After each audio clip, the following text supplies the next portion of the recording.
That's so weird, there's no song. I was about to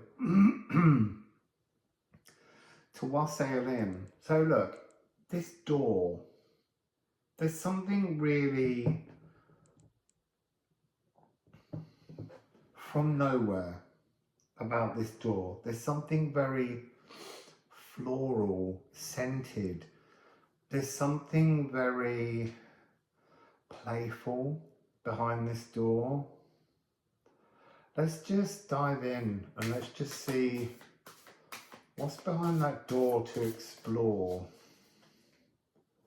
What's behind this door to explore?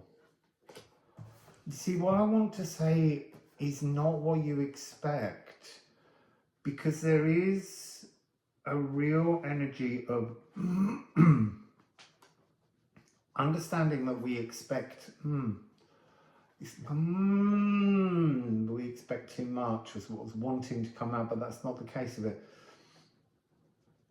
Also, there's this energy of we expect more than we're entitled to. That's also a misnomer. There's all these kind of energies coming through, which is a lack of true trust in the cosmic journey, is creating layers of frustration. Mars is very important in this coming time period because Mars is being held calm in, well, in the underworld, in the shadows, in the space where we hold things that are not ready to be in the open, in the alfresco. And there's so much of everything else alfresco, but they're all in 1/4 of the cosmos.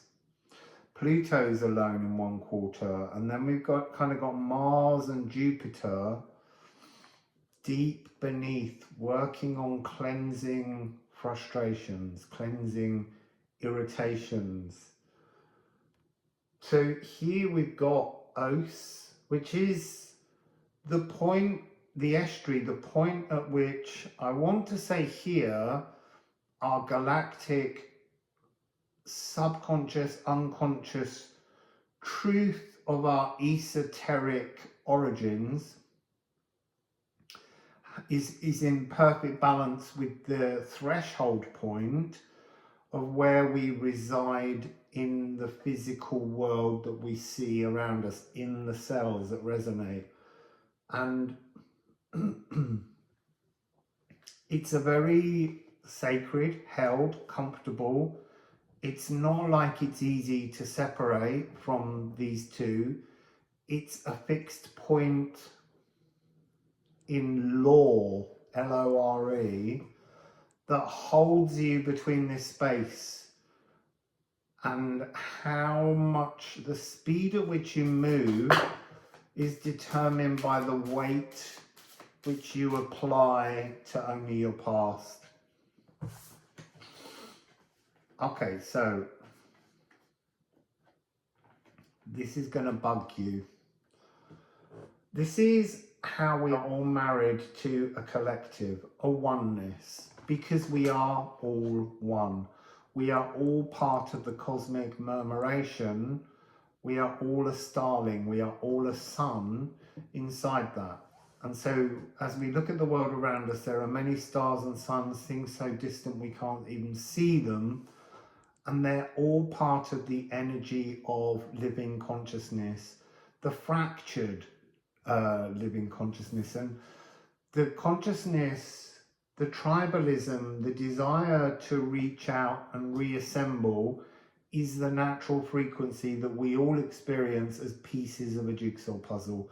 We're looking to fit ourselves into our place in the bigger picture.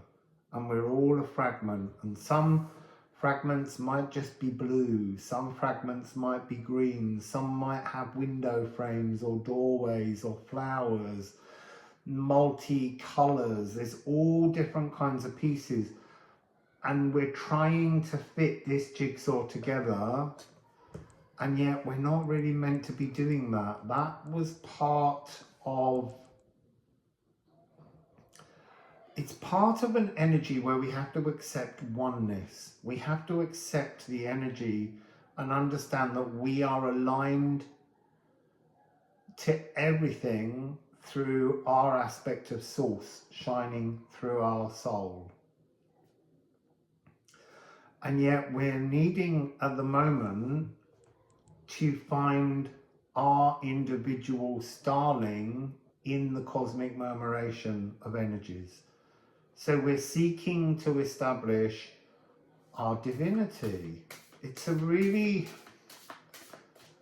hard one to wrap your head around. Interesting. That's so good. My lovely robe caught that card before it went on the floor. So here, what was interesting was seeing this. Flow, let your galactic inheritance, your inspiration, let it flow and let it rise in the real world, in your palace. Where you park your palace is where your power grows, and it can link into the entire globe. Oh, you see, look, that's so interesting. Explore your perfect timeline. Explore your desired single starling that is at the current moment at the head, leading the movement of the entire murmuration.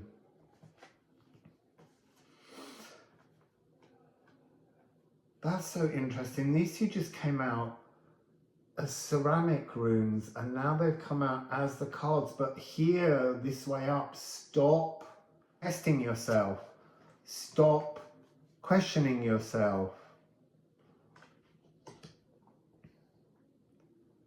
Just lead. Just lead the direction of the murmuration for the moment. But you do that, that murmuration has to have a home. You're like, so you parked your palace. Now you need a flock of birds to sit on it. You don't need them to shit on it, just to sit on it.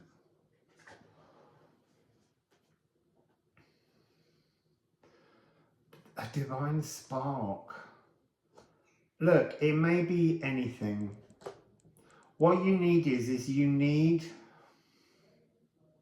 to park your palace, and then you need something of the natural world, like a bird.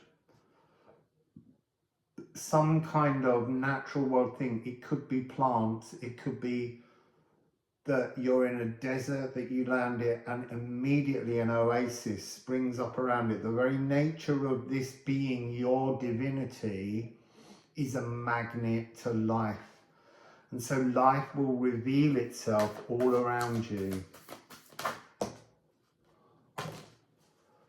So we have over here, oh, look, all of the pain. Look, we've all done it. We all know how much the heart can ache.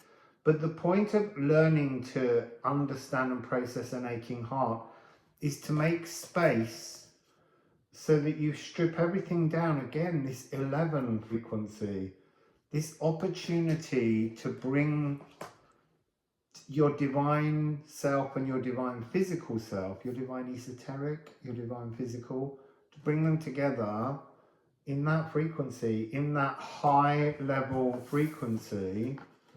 But this is interesting because this is saying, remember that you are a singular loving individual in the global murmuration, but you almost need to be this. You're leading the direction of where your global murmuration is flying right now. And look, burst out of the old and into this Wackened frequency, your perfect dream existence. The animal totems, the animals will appear. You see, it's interesting. I'm in a place where there ought to be insects, and I'm seeing no insects at the moment. None. None whatsoever.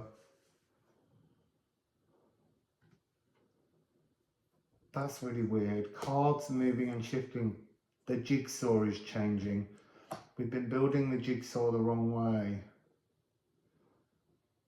The jigsaw needs to match the box. You're looking at it as individual fragments. See the image of your perfect divine cosmos as being made from the image of you.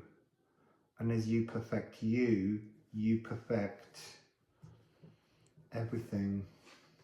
So that's the message. Wassail.